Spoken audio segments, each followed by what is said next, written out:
My parents threw their daughter out into the cold to protect their golden son, and they didn't even know what they were protecting him from. My name is Samantha Rivers. I'm 34 years old, and on Christmas Eve, standing on my parents' front porch in Franklin, Tennessee, with my coat still inside on the hook by the door, I said 4 words that ended 20 years of pretending. Check his email, Dad. I want to back up, though, because you won't understand why those 4 words mattered unless you understand what it cost me to say them. Growing up, there were 2 kids in the Rivers house, and there were 2 sets of rules. My brother Brian is 3 years younger than me. From the time he was in elementary school, he was the one my mom, Karen, introduced at church potlucks as our future somebody. I was the one she introduced as our Samantha. She's very independent. That word, independent, did a lot of quiet work in our house. It meant, don't worry about her, she'll figure it out, put your attention where it's needed. And where it was needed always was Brian. If Brian forgot his cleats, I was the one who drove back home to get them, because Mom said I had more patience for that kind of thing. Brian failed a class. My dad, Robert, sat him down for a long talk about potential and pressure. If I failed a class, which happened exactly once, sophomore year, the semester my grandmother died, I got a lecture about discipline and a warning that colleges don't hand out sympathy. I paid my own way through business school. I waited tables through 4 years of undergrad and 2 years of a graduate program, and I never once heard my parents brag about that to anyone. Meanwhile, Brian's community college semesters were fully funded, and every one of them, finished or not, got a mention at Thanksgiving. There's a specific memory I keep coming back to. I was 17 and I'd made the state finals for a business case competition, the kind of thing that actually mattered for college applications. My dad said he'd try to make it, then didn't because Brian had a JV baseball scrimmage that weekend and someone needed to be there for him. He gets in his head without us in the stands. I placed second in the state. I told them over dinner 2 days later, almost as an afterthought because I'd learned by then not to expect a reaction. My mother said, "That's nice, honey," and asked Brian to pass the potatoes. I don't think either of them remembers that conversation happened at all. I remember every word of it. By the time I was 26, I understood the shape of my role in that family. I was the backup plan. The one who shows up, fixes things quietly, and doesn't ask to be seen doing it. So I stopped asking. I built a life almost completely outside their view, and for a long time I let them believe I was still scraping by as some kind of consultant because the alternative, trying to make them see me, had never once worked. What none of them knew was that some kind of consultant had, 4 years earlier, quietly become the majority owner of a company worth more money than our entire hometown's housing market combined. Here's what actually happened after business school.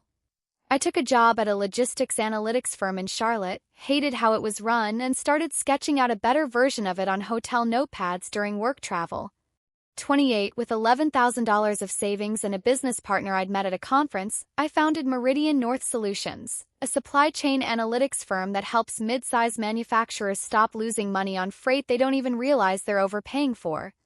The first 18 months nearly broke me. I slept in my office more nights than I want to admit. I didn't call home for advice because I already knew what advice I'd get. Get a real job, stop being difficult, stop making things so complicated for yourself. So I just didn't call. By year 3, Meridian North had 11 employees and its first 7-figure contract. By year 5 this year, we had 41 employees, offices in 2 states, and a valuation after our last outside investment round of just over $20 million. I own 68% of it. I am the founder and the chief executive officer. My parents believed I did marketing for some tech company. I let them believe it because every time I tried to talk about my actual work in the early years, my mother's eyes would drift toward Brian's side of the table before I finished my sentence. 2 years ago, Brian needed a job. He'd bounced between 3 sales positions and gotten let go for restructuring reasons from all 3, which was a phrase I later learned meant something closer to his numbers were built on other people's work. My mother called me, one of maybe 4 calls I got from her that whole year, and asked, in that voice she used when she wanted something without asking for it directly, whether the company you do marketing for might have anything open. I want to be honest about why I said yes. Some small, stupid part of me still wanted to be the one who could finally do something my family would notice. So I made a call. Not to myself, I never told him who ran the company. I had him interview with our VP of Business Development under our standard process using only my legal name on paperwork he never had reason to read closely. Rivers isn't an unusual name in Tennessee, and Brian to this day still doesn't fully know how the company got started. He assumed I'd put in a good word with someone I worked under. He never once asked who actually owned Meridian North because it never occurred to him that the answer could be me. Brian got hired as an account manager. And for the first year from a distance it looked fine. It did not stay fine.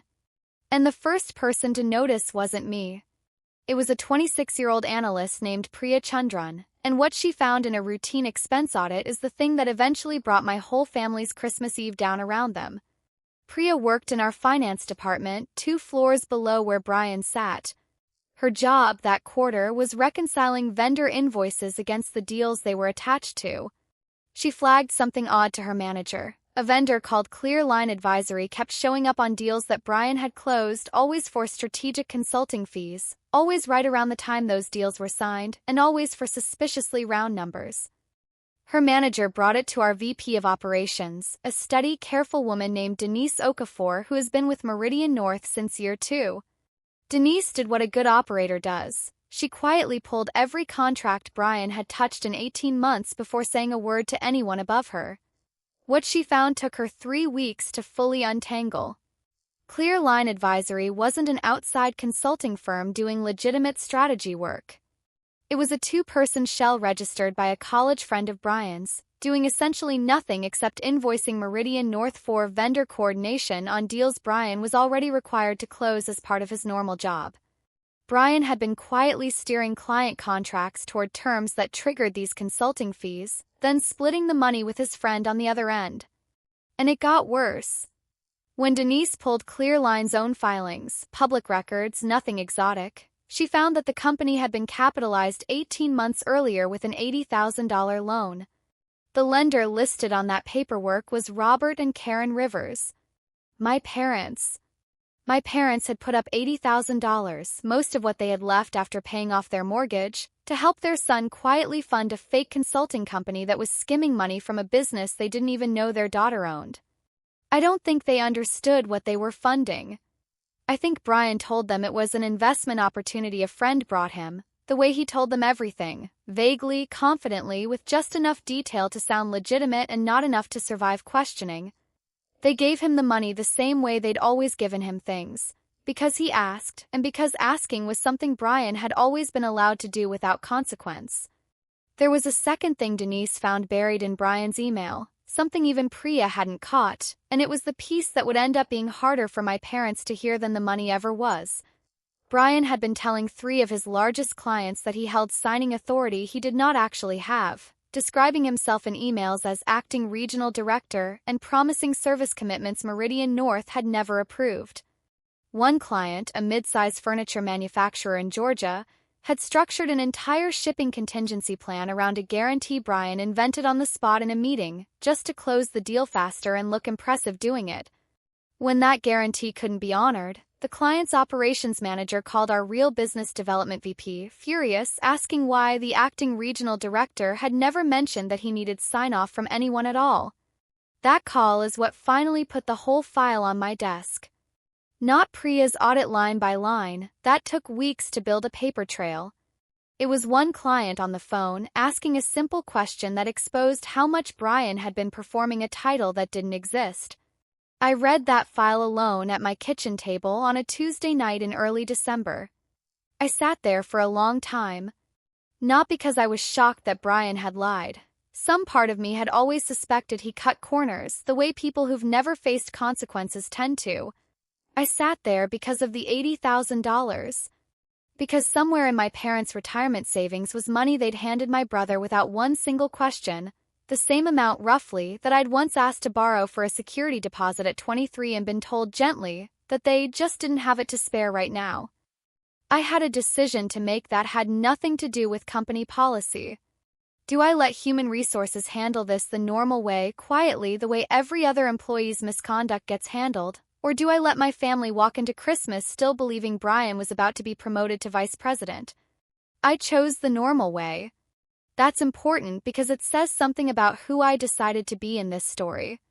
I didn't rig anything. I didn't call Denise and tell her to go easy or go hard.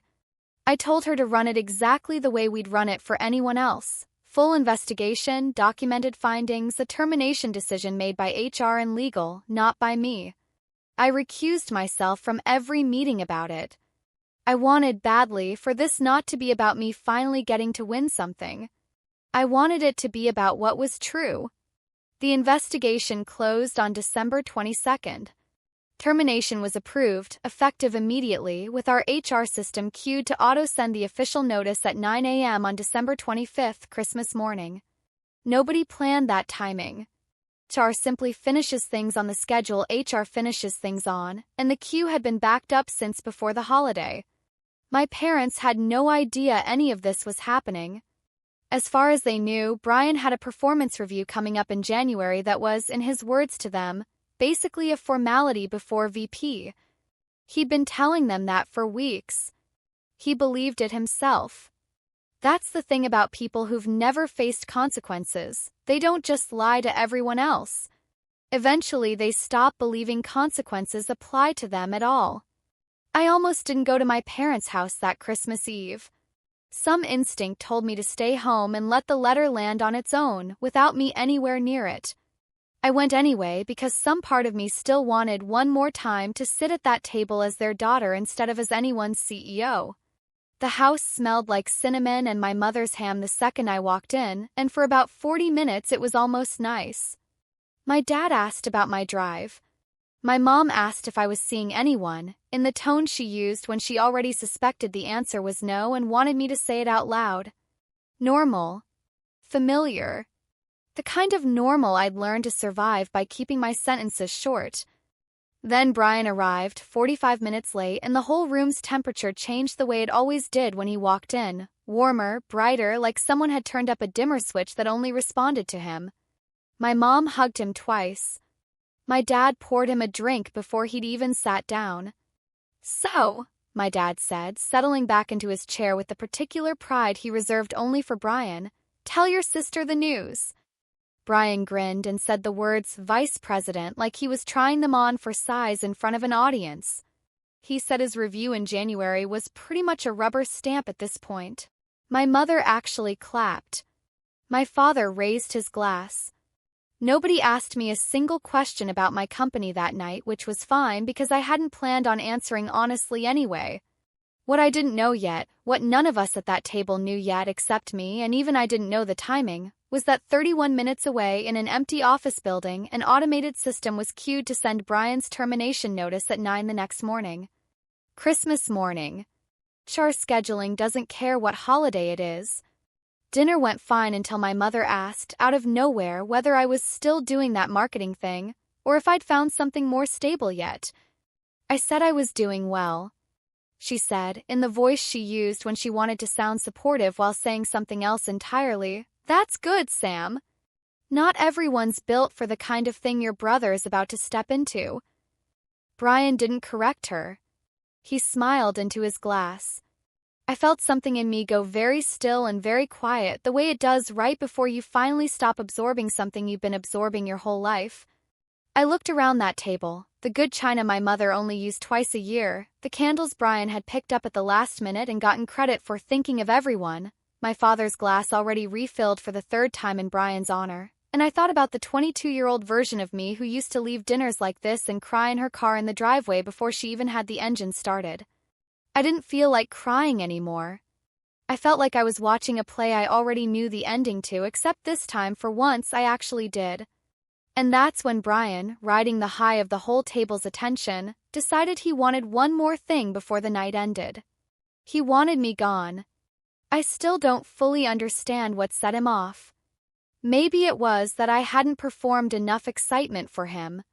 Maybe some old instinct in him has always read my calm as a threat. The way people who build their whole identity on being the favorite sometimes can't stand being in a room with someone who isn't competing for the role. He set his glass down and said, loud enough that it wasn't really addressed to me anymore, it was addressed to the room, "Can we not do this tonight? Can Sam not sit here judging everything for once?" I hadn't said anything critical.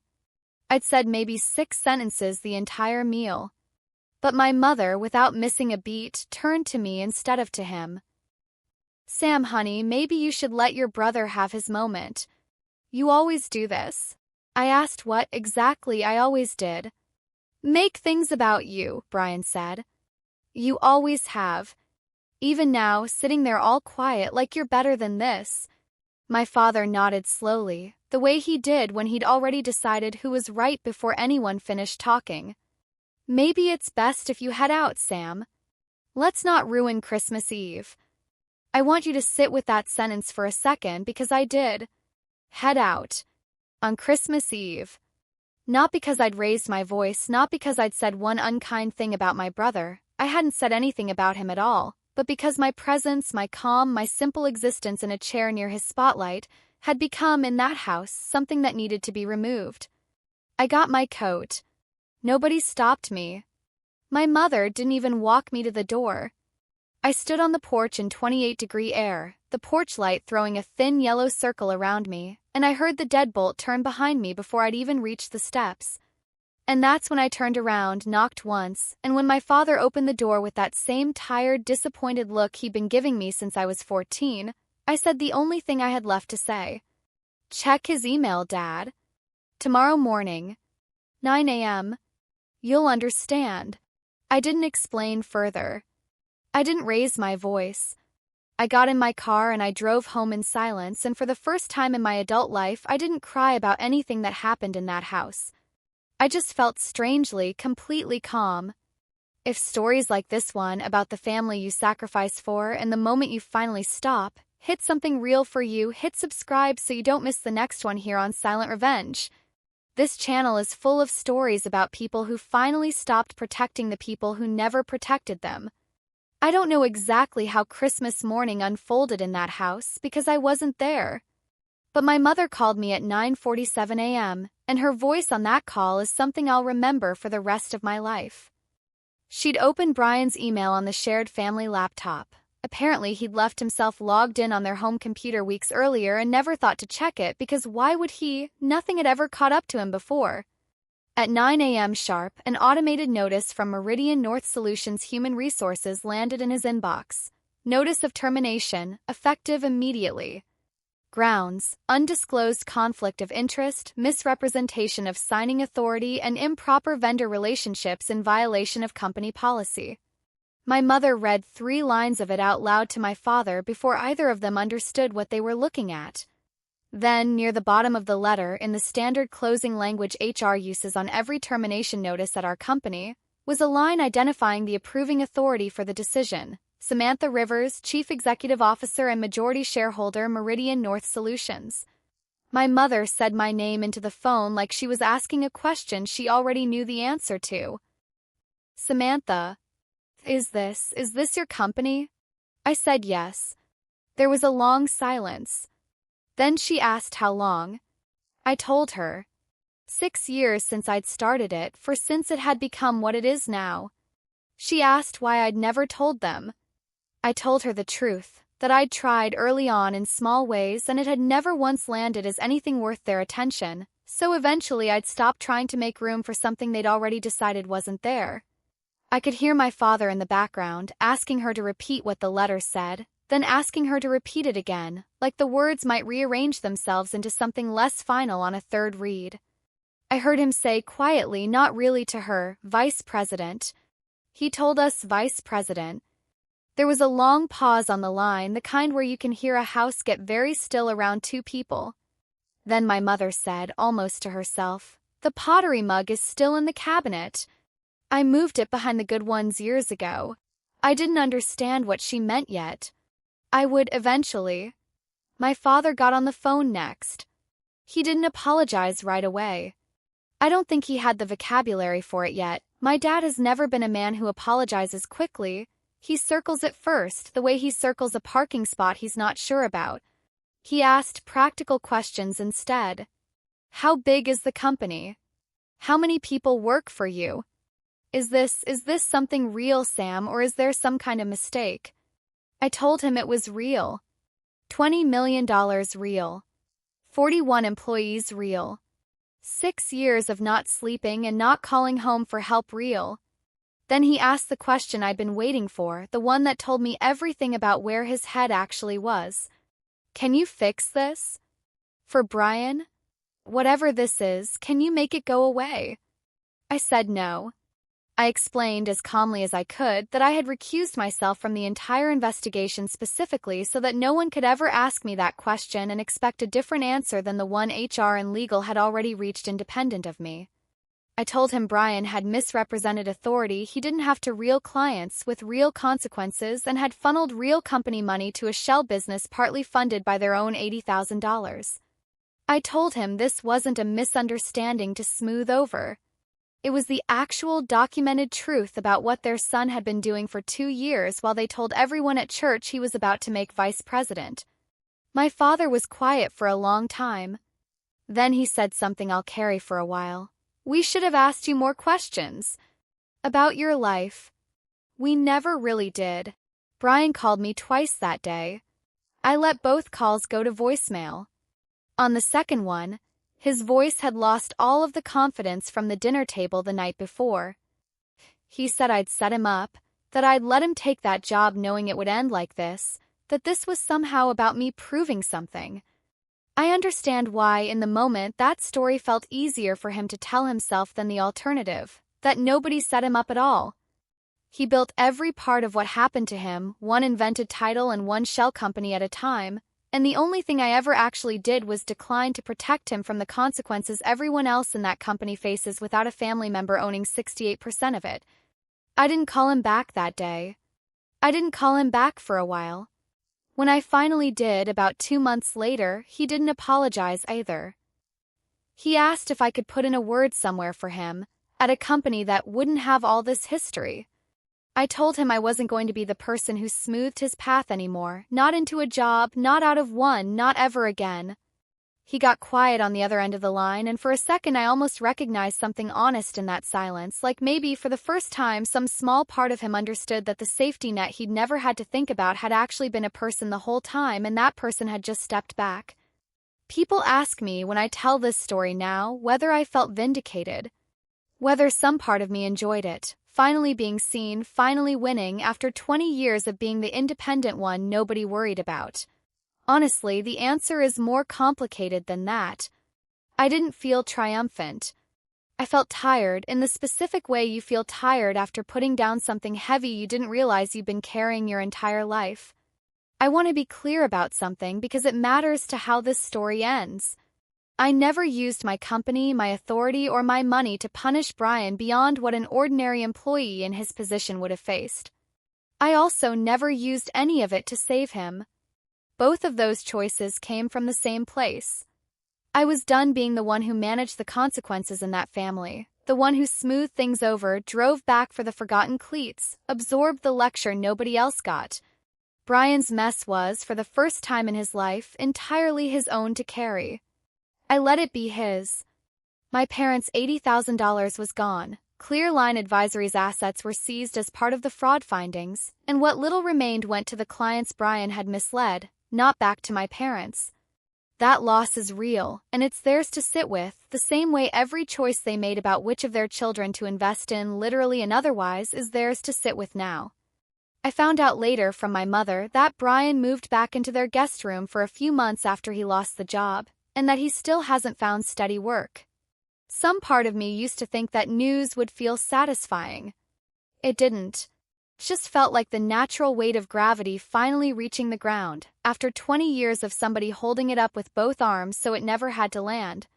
About 3 weeks later, my mother showed up at my apartment unannounced, which she had never once done in 6 years. She was holding a small cardboard box. Inside it was a chipped ceramic mug, the one I'd made in a high school pottery elective, lopsided, glazed a strange uneven green, the one that used to sit in the back of a kitchen cabinet behind the good mugs Brian had bought them for Christmas one year. She said she'd found it while cleaning out the cabinet and realized she couldn't remember the last time anyone had actually used it. I kept it because you made it, she said. I just never told you that. I didn't cry, and I didn't hand her some speech about 20 years of feeling invisible. I just took the mug and I told her I was glad she kept it. It wasn't a grand reconciliation. It wasn't a check or an apology tour or Brian showing up humbled at my door. It was one small, real thing that had quietly meant something the whole time, finally acknowledged out loud. I still see my parents. Less often than I used to and differently, on my terms now, not as the daughter filling in the gaps around Brian's spotlight, but as someone they're still learning how to actually ask about. Brian and I don't talk much. Maybe that changes eventually. Maybe it doesn't. I've stopped managing that outcome too.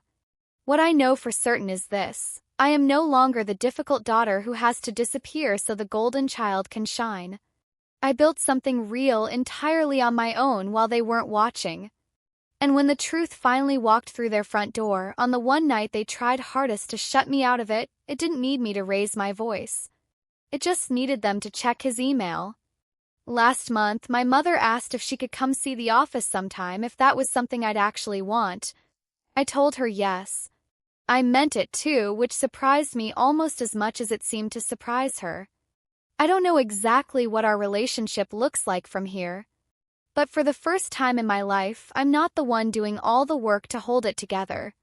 And honestly, that's enough for now. If this story meant something to you, subscribe to Silent Revenge for more stories about the people who finally stopped sacrificing themselves for the ones who never noticed.